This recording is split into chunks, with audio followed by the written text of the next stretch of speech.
loyalty. A real woman will compliment your everything. So if you plant the seed and water it grows, but you never had a real love interest and it shows. Real love never had a real love. Real one never had a real one.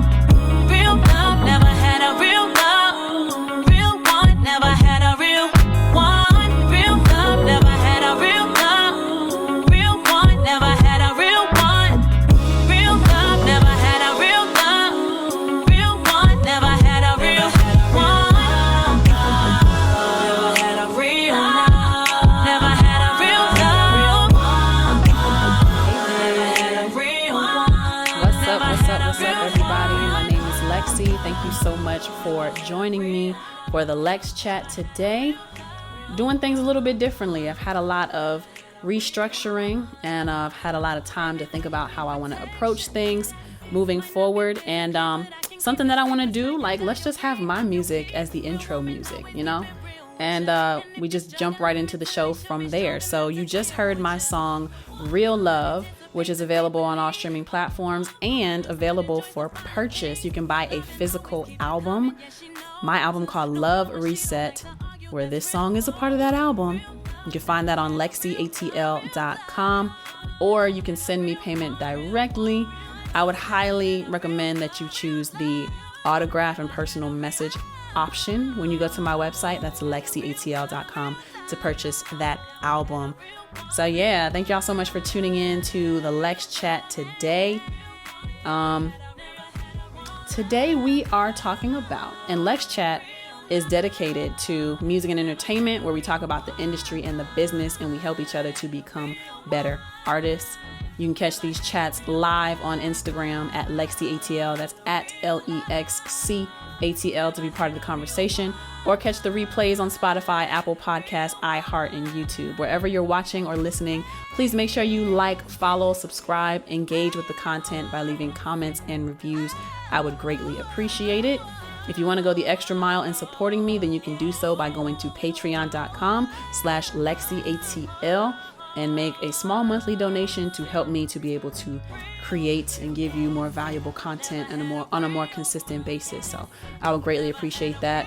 I also want to give a shout out to Bobby Fischer. I'm currently wearing the ladies t-shirt dress from the Cool Bear collection. You can find his pieces at iambobbyfisher.com. Tell him Lexi sent you. So a little bit of housekeeping before we get into the full episode, which, by the way, today we're talking about artist development. But a little housekeeping, I just want to let y'all know that I've been restructuring some things and my YouTube is changing. The sound and podcasting platforms are going to stay the same. Lex Chat and whatever else is going to go through there. If you follow me for like the Lexi quotes page, I'm going to be getting rid of that. I'm only going to be having Lexi, a page for Lexi, and a page for Lexi Likes.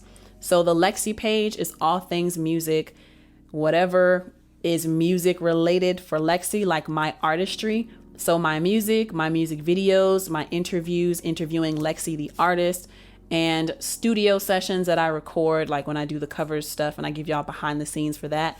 Lexi is going to be dedicated to that. But Lexi Likes is going to be dedicated to whatever Lexi likes. I'm Lexi. Hi. So at Lexi Likes, that's going to be podcasting, that's going to be fashion, that's going to be reading and finance, just literally whatever I feel like talking about. I feel like that'll give me more freedom to be able to continue sharing other parts of myself outside of just the artistry, but also without confusing people, because apparently people are too lazy to sift through like the Lexi account, which has more subscribers, but you know, people want to see up front and center that I'm an artist. So I've made the decision to finally take heed to advice that certain people have been giving me over the years, which is don't confuse your audience. Make this page about you, the artist, and then have something else that's more of a personal page where you can just share a bunch of random stuff. So I've finally taken heed to that advice, and hopefully I'm not doing too much anymore since I'm finally separating things. But y'all let me know what y'all think about that decision. And because I've been pondering on those things, I have not posted LexChat in a couple of weeks. So I'm getting back into the grind of things. But last housekeeping thing, I've decided that LexChats will no longer be an hour long. I feel like I'm putting too much pressure on myself to do these long episodes with not a big audience. So gonna take less pressure off and see how these shorter content videos do. And yeah, it takes pressure off of me from having to think of in-depth topics, even though I do enjoy doing them. Like the last one was the hip hop to prison pipeline, super dope episode. And then there was a part 2 to that, which I don't remember the name of, but if I allow myself to go longer, then I will, but I'm not going to pressure myself to do these 1 hour formats and edit these 1 hour videos that I'm just not getting a lot of views on anyway. So all of that housekeeping stuff out of the way, let's get into today's LexChat. So I like Twitter now these days. I like Twitter. I was telling one of my friends that, Twitter is nice now because it actually shows me things that I care about discussing and I can join in on the conversation. One such conversation that I found on Twitter, this is by a user at Naima. Her name is Naima Cochran. She posted publicly, so I hope she don't mind me using her as a reference and giving her credit. But the original post was, she quoted something. The original post is a picture from the Source News, and it says, old school versus new school. Why older rappers are selling out tours while younger rappers struggle. And the reason why I specifically gravitated towards Naima's post is because I love what she put in response to this. She said artist development included developing a stage show, pacing, breath control, all of that. These new artists don't do small clubs, local, and build to radio dates to bigger stages over time. They go straight to a festival stage and half of them rap over the track. And then she goes on to say, which I want to make sure I include these as well. She goes on to say that local to regional to national grind had benefits. I've seen a lot of classic acts over the last 5 years. They still got breath control for days. They put thought and effort into shows flow. They interact with the crowd, an underrated skill, and they give energy. Nas and Wu and LL and The Roots and the Force tour guest acts were master classes in stage performance. Because somebody said, yo, watching the Nas and Wu-Tang on stage recently proves this. When the show ended, those dudes were still on stage ready to go some more. Only one bar was missed the entire show. I won't say who though. And then somebody else said, that was on display at the BET Awards where the OGs outclassed the youngsters. I mean, everybody was overdubbed, but there was a marked difference in performance quality, stage work, and showmanship. And Naima replied, it's been on display all year with the Hip Hop 50 tributes. The elders been running circles around the newer acts. And I wanted to get into this conversation because it's like an extension of like what's going on with hip hop right now, where hip hop sales are down 40%. And I just saw something the other day that said R&B streams are up by 20%. And I think that one of the differences between why this is because people are bored with hip hop. I don't even want to call it hip hop because what's been coming out the past 10 years has not been hip hop in my, that's not fair. It's under the umbrella of hip hop, but it doesn't do a good job of representing the genre, the culture as a whole, right? But all of that to say, hip hop is in the decline. Rap is on the decline because there's so much laziness. And even as an audio engineer, I see it for myself when I get clients who come in, they are new rappers who have been rapping for like 3 to 6 months. And they just have this weird perception that they don't have to do much to do well in music. I think there's a lot of things at play when it comes to why these newer artists are not as successful as the older artists. And just like this poster is saying, artist development is where these newer artists are lacking. So let me think. When I was growing up, the standard and the norm were people like Beyonce, Destiny's Child, NSYNC, Britney Spears, Michael Jackson, who else? I guess Brandy, Chris Brown, Trey Songz. I don't think he really performed like that, but his music was good. So, they could get over Ray J, B2K. Just, there were so many acts. Tierra Marie, Rihanna, so many artists that were considered mainstream, right? And they had this machine of a label behind them, and they have longevity. Side note, why do you think somebody like Britney Spears can come out of like a 15-year conservatorship? I don't know the number, but why do you think someone like Britney Spears can come out of a 15-year conservatorship and people they would be excited if Britney Spears came out with some music? Why do you think NSYNC is able to, just all these different things, all that to say, right?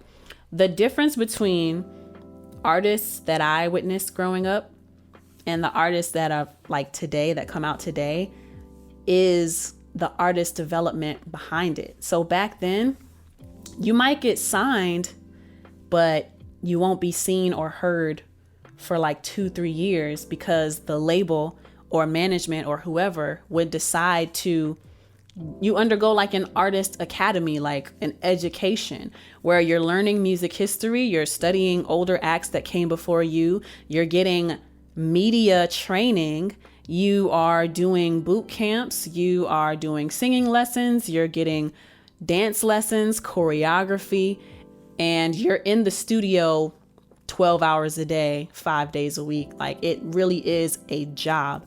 And their development showed in their stage presence. It showed in how they interacted with the media, and it shows in the longevity of their career. I think what's really sad is, and I posted this the other day on Twitter as well in another discussion, but unfortunately the industry no longer has the foundation of being talent based. And because it's a popularity driven industry now, and labels have only become interested in people who they perceive to drive numbers, people who they perceive to have bigger audiences. Because of how that has changed, the business model has changed, talent is not the foundation of the industry. And because talent is not the foundation of the industry, remember, it used to be that they would find the talent and then the label would worry about the packaging and the selling. And it was expected that you would do, let's say, we'll be generous and say 3 to 5 albums. A lot of the older contracts, you're probably hitting closer to like 5 to 10 albums, or like 5 to 7 albums with options included or whatever. They don't even do those kinds of deals anymore because of how, we'll call it volatile. They don't do those kind of deals anymore because of how volatile the industry has become. And the reason why there's bad stage presence, there's bad attention spans, right, is because the music has been crap. There has been no artist development. There have only been people who are popular, and then all of a sudden they might decide that they want to do music because music is a cool thing to do for popular people. Or with the coming of social media, right, the perception of going viral, it's a false perception for one. I just learned this like last year. People who go viral are more than likely already signed to someone, and they more than likely already have some kind of team behind them who is like pushing for this virality to happen. But with social media, there's like this false perception that you're good because you went viral, but you really got to look at why people are going viral. People aren't going viral for the talent. They're going viral for the shock factor, right? They're going viral for being outrageous. Recently, we've seen like the Cheesecake Factory girl, right? It's going viral because she looks dumb. It does encourage conversation, right?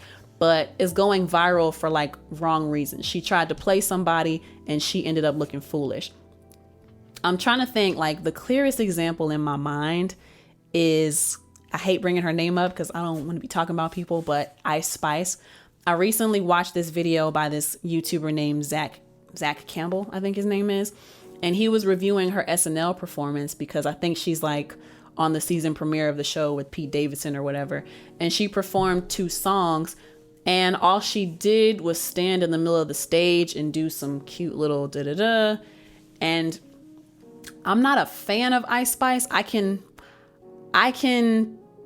clap for her for the fact that she's like successful now and how she's come up or whatever. But we gave Saweetie such a hard time, right? For her stage. But at least Saweetie was trying, right? When I see Ice Spice performing, it's like she's too cool to do certain things, right? And that's, I think, the problem. So other than people becoming popular or famous too quickly, and they don't have the time to develop themselves as artists. Other than that, some of these people don't feel like they have to work hard. I think, unfortunately, social media has made people believe that if I can go viral, then I don't need to put in the work to be a good artist, which is weird to me because don't we like money? If we like money, you're asking somebody to bank on you. How am I going to say this? I'm trying to say this as like eloquently as possible, right? When it comes to business, your goal should be sustainability. It should not be a quick burst. No business is going to be sustainable off of just having a quick run of popularity, right? You have to maintain if you hope to stay in business. So if we are artists and we think of ourselves as entrepreneurs and we think of ourselves as businesses, wouldn't your goal be longevity and sustainability? How do you maintain longevity and stability? You continue to improve, or you at least come out at a certain level that can be built upon, that has a foundation that can be built upon, right? The talent is the starter. The talent is the rock, which you could fall down on, right? You could fall back on. If you can't do nothing else, you better actually be able to sing. You better actually be able to write and rap your music. But that's not a thing anymore, right? Once you get your music together, you would usually get a stylist, some kind of team that would help you present yourself in a way that is fitting of an artist, your ideal look, right?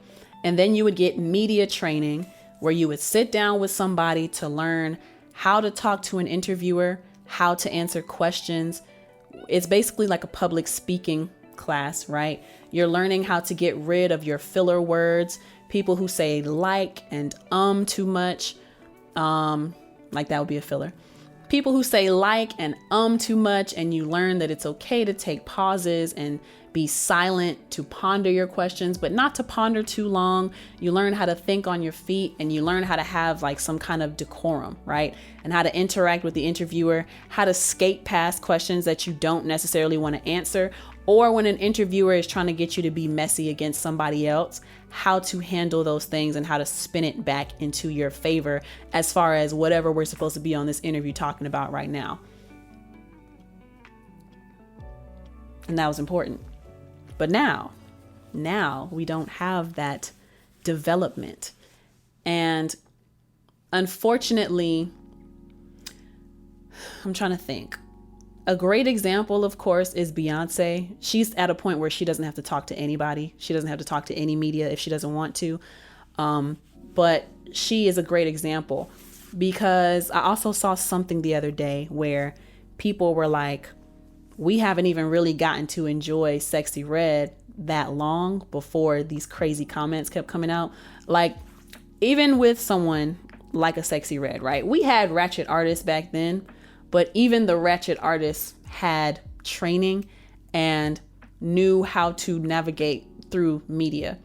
But what we're seeing today is because the labels They've stopped caring about artist development, and they've stopped caring about the development of the artist. Did I just say that?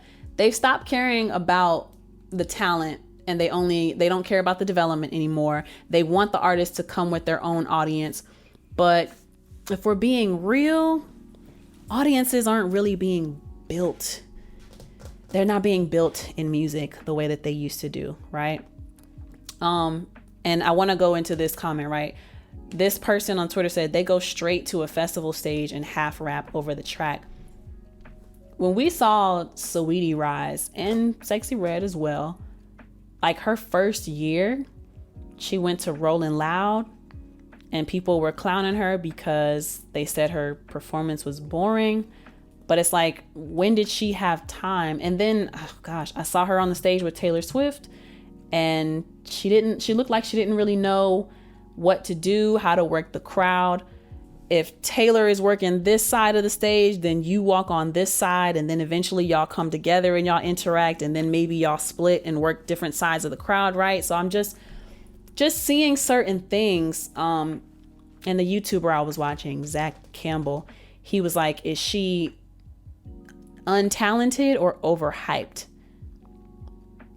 I'm not going to answer that question, but I'm gonna let y'all ponder on that. But it's just like, she went viral, and suddenly she was up on Rolling Loud stages, and suddenly she's got a song with Taylor Swift, and Nicki even co-signed her. By working with her, Nicki gave her a co-sign, which that was a big shock to me.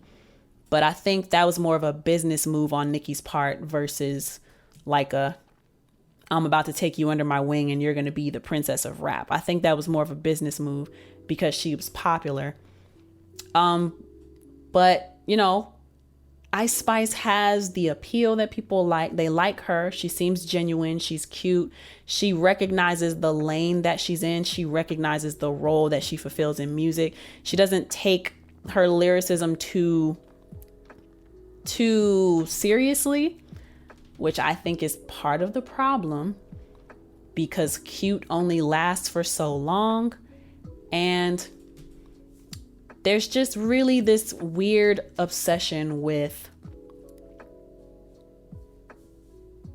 grasping the moment while you can. Like, granted, yes, you have to take advantage of the moment while you can. But if that foundation had been built before reaching that viral moment, then there's a better chance of being successful and having longevity within the music industry. Why do we keep seeing artists pop up and then they disappear? There's no longevity. There's no plan for sustainability. This is what it always goes back to: sustainability. When you are a business, you reinvest into the business. Artists will get themselves longevity if they continue to grow.